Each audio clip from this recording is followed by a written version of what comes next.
Hi everyone, I'm going to give you a look at the Google Drive and a little bit of a look at Google Apps, and we're going to include a bit on file sharing because that's a really useful tool, especially since we are not using Course Copy and Blackboard anymore, and we are going to ask our students to collaborate in class. Let's get started.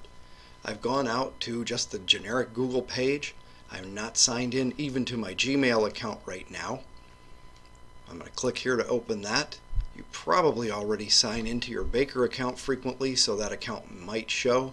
I'm going to pretend that I don't even do that much. So I'll hit Add Account, and I get the sign in screen from scratch. And I will enter my user ID and then my complete email address domain here. Hit Next and enter my password. And I've signed into Google. To get to my mail, I will click this button.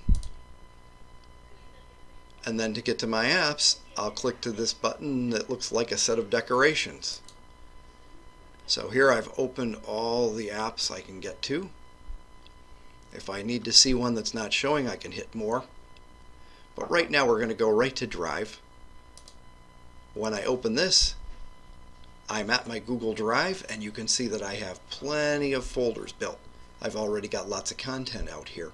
The first time you do this, all you'll see in this area where there are files and folders for me is a blank area.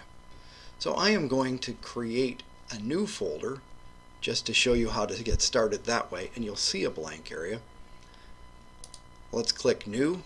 You can see I've got several choices of new things I can make, whether it's a folder or a document, a spreadsheet, a slideshow. Let's start with a folder. We'll call this Example for PD, for Professional Development. I hit Create. Now I can see that folder's added to my list.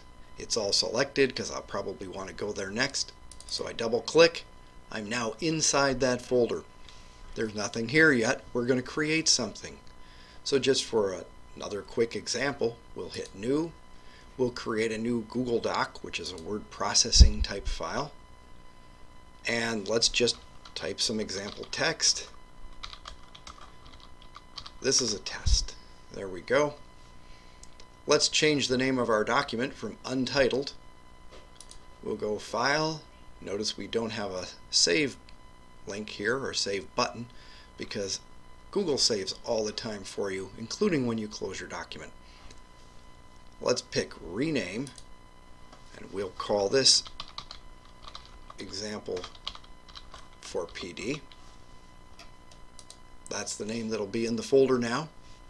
One other thing I'd like you to know that you can do, and that is to share. So let's imagine that I would like somebody else to work in this document while I'm working on it. We can edit it at the same time. I will click this share button. Right now the document's private only to me, but I want to change that. I can decide whether the person I share with will be able to edit or just comment or just view the document. In this case, I'm going to let them edit. And we are going to let Mrs. Powell edit with me. Google says, hey, I know who you Gmail the most, so I will put her right at the top. As soon as you hit H, I'll take you there. I click that in. Add a note.